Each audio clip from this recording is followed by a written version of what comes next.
Guys, it's your island girl and I'm back with another reaction video for you today. And today I'm reacting to Candace Owens. Doing a reaction to Candace Owens said Black America owes me an apology. Now I don't know what this is all about, but as you know, I'm going to get it done. So without further ado, we're going to get right into this one. So if you're new to my channel, it's your first time here, come on in, rock back, put a smile on your face and enjoy. To all my regulars, my schmegulas, my day ones, my sweetie pies, my sweetie poos, come on in, right back, put a smile on your face and enjoy. Without further ado, let's get into this video. Here we go, guys. Happy birthday to me. Not really my birthday, but it feels like a birthday. I feel like I should be receiving presents and that somebody should be baking me a cake because of this little update on Black Lives Matter. My friends, guess what? They are headed for insolvency after plunging $8.5 million into the red. Wow, what? Are you, how didn't they collect $90 million following the George Floyd? Who was it that was saying that it was a scam? I don't remember. Who was the girl that was saying that BLM was definitely a scam? That I don't support the Black Lives Matter movement whatsoever because the Black Lives Matter movement does not support me. I think that a better title for that movement would be Black Deaths Matter. They seem to protest, they seem to rage, and they seem to ruin, and they seem to support violence when a black person dies. What about when a black person lives? There are tons of black people that are trying to better themselves in their community. There are tons of black people that are disadvantaged by the homes that they are born into and just not having money. These groups do not fund them. They will pay for somebody's funeral, but they will not pay for somebody's college education. You say Black Lives Matter is what? Is a political arm for the Democratic Party.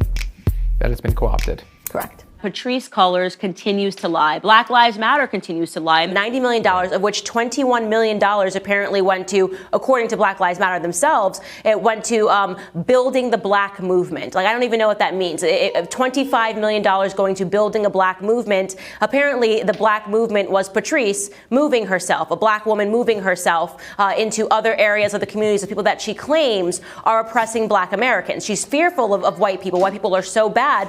Well, why doesn't she want to live amongst black people?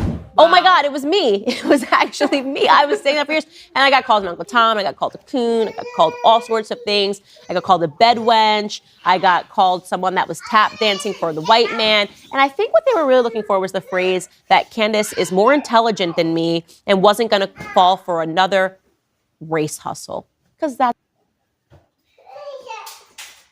Let me put it this way. And that's one of the things I can't stand with people. What if somebody's giving you a message, if you don't like what they're saying, then they're this, they're that, they're on Uncle Tom, or they get called so many names.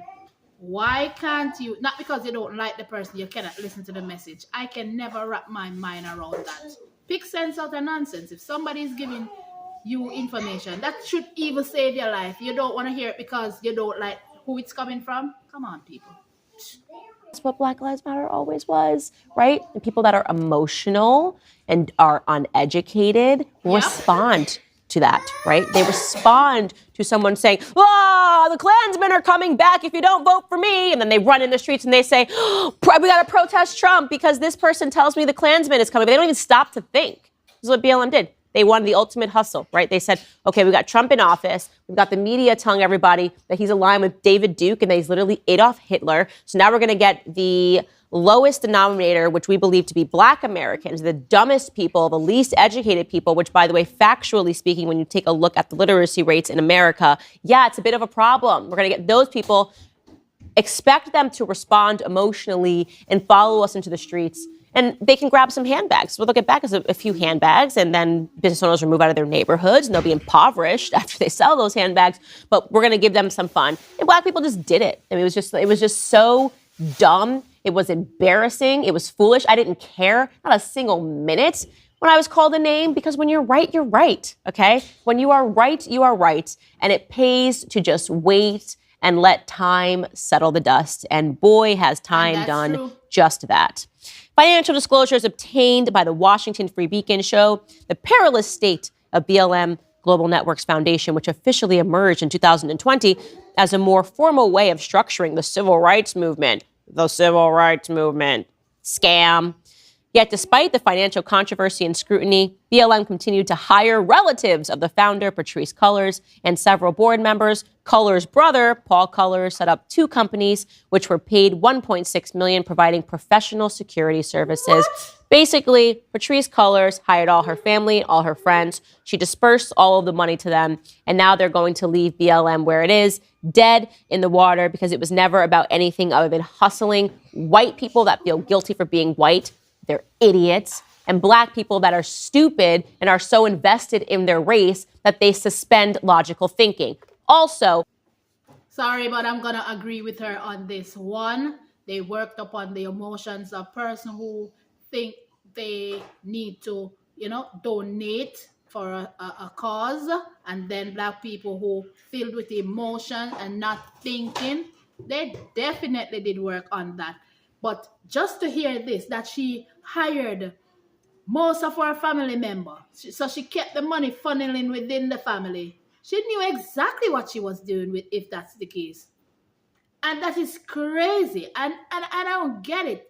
They did not invest the money into people that needed the help. It was mainly about them, based on what I've been watching and just gathering information from left to right. It was never about... It was all about them. It was all about her and her family, mainly, and who was close to her, period. Idiots. And I don't feel bad for either of these people. But so if you donated to Black Lives Matter because you were feeling white and guilty, or you're feeling black and stupid, I just don't care. You got what you deserved. So go on, Patrisse, with your big bad self. Enjoy those millionaire houses. Invite me over. Invite me over, Patrisse. Let's hang out.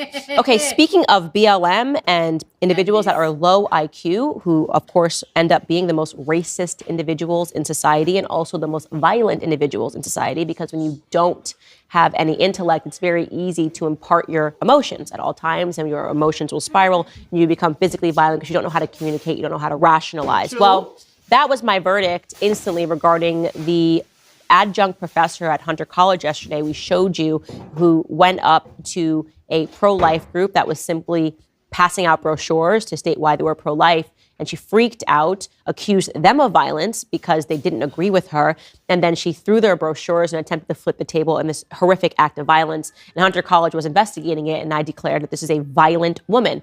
Well, if I had just held on for a few minutes, I would have found that she then was pursued by a New York Post reporter and a cameraman at her house, and she put a machete to the reporter's neck. The footage is unbelievable. Take a listen. Away from my door. Get the away from my door. Let's get out of here. Oh, You can't do that. Howard, did she just did that? I am telling you, when people don't think and they're filled with the emotions, what is wrong with simply telling the person, listen, I don't want to talk, get away from it. What do you gain from putting a machete at somebody's throat because you don't want to talk to them? Are you serious? How dark and silly. It's not even silly. How stupid can you be to what if that had, because you can see, I am so, I just can't imagine why people think and behave the way they do and act as if they have no sense when they're in a certain situation, or they don't want to be questioned, or they don't want to be in a certain situation. Come on. You don't have to step out the door. You can walk away. They're reporters. That's what they do. They make their report. You take your time and walk up and put a machete at somebody's neck. For what reason? What are you trying to prove? I don't understand. I just can't wrap my mind around it. It's crazy. It is just crazy. What if she had cut that man?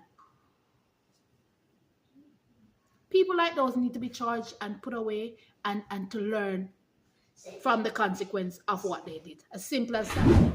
I mean, it is so shocking. You can't even imagine this taking place anywhere. But I don't know, in a country that is being overtaken by ISIS and they're about to conduct a beheading.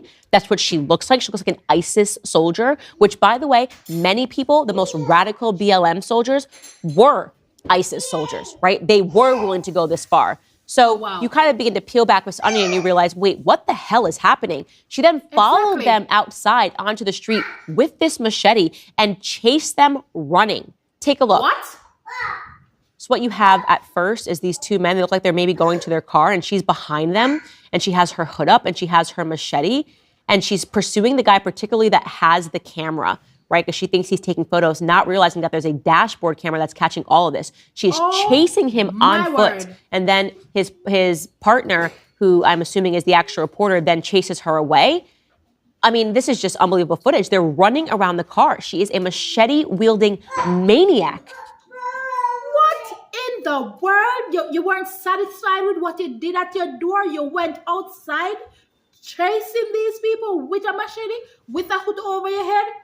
You got to be kidding me. And then, I'm telling you, if this person was licensed and pulled out something and put two in her, then you're going to hear how wicked this person is to have put something in her that, yeah, not saying that's what she needed, but I'm just saying, when stuff like this happen, then you hear everybody crying, okay, white on black. Not seeing the backstory of exactly what took place, because there's the camera capturing everything that was taking place. She's a maniac. She is a maniac, and that is madness. Why would you do that? Why would you leave your apartment to go outside and run behind somebody with a wielding machete, hood on your head?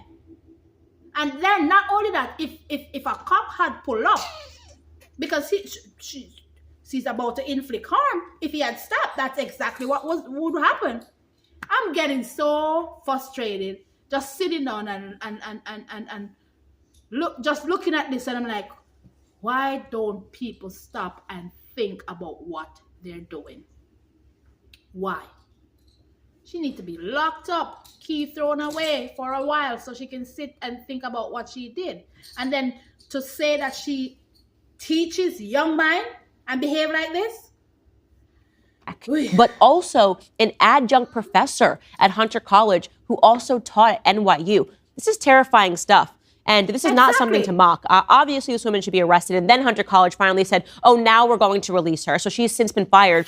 But why did it take her wielding a machete to be fired, right? She should have been fired immediately after she violently attacked those kids who simply had brochures. How did she even make it into the hallways of Hunter College or NYU? Oh, I know. It was another DEI initiative where you have a bunch of criminals that are flying under the radar of diversity, equity, and inclusion. Because what you are including are people that are insane, that are uneducated, that are low IQ, okay? And that are going to demand that you let them into those spaces to teach what? Militancy. That is exactly what she was there to teach, okay? Calling herself a professor of the arts. No, she's a complete and utter whack job that should be in prison. Want to know another fun fact about this woman? Shalene Rodriguez, that's her name, by the way, is also suing the NYPD, claiming officers abused her when she was arrested in the Bronx during a protest over the murder of George Floyd in June of 2020. Again, I did not have this information yesterday, and none of it surprises me. I made exactly the right prognostications about her, that she's a whack job type BLM protester who is exceedingly violent. And despite her violence, despite having an arrest record with the NYPD, despite the fact that they knew that this individual was a problem and they arrested her, they apprehended this person, she still was allowed to teach in the halls of NYU and Hunter College. She is not the only person that should be fired from Hunter College. The entire ecosystem that ever allowed her into a position to harm children should be fired, right? Whatever it is, it's going to be some DEI office that's looking for unique and artsy individuals with the history of being violent and protesting and standing up for their rights. They should all be fired. They should all be dismissed. And this goes back to something that is wonderful about Ron DeSantis, that he has done this in the state of Florida, that he has said no to adjunct professors like Shalene Rodriguez, who have no place anywhere but in a prison. If you like this video, you will like the full episode. Look, I'm on board with Candace on this one, guys. This is ridiculous. It is crazy that people would get up and think that people like this. I know. Yes. I know, right? Can mold the mind of young people. these people can mold the mind of young people and behave the way that they behave. It is ridiculous. And I get it. I get where she's coming from. People try to call people all sort of names. All sort of names. From Uncle Tom to the whole. Yes. Not because you don't agree with... Hey. Not so long. Not because you don't agree with someone does not mean you cannot listen to the message that is given. That is something that I cannot wrap my mind up. People need to wake up. Wake up. Stop. Analyze things for yourself. Not because you don't like the messenger doesn't mean you won't listen to the message. Come on, people. Come on. We need to get out of that mindset. Yeah. That's it from me, guys. Don't forget to go in the comment section and tell me what you'd like me to react to next, because it will be done. It's your island girl and I'm running out of here. Love you guys, and I'll definitely catch you guys in another video. What are you doing?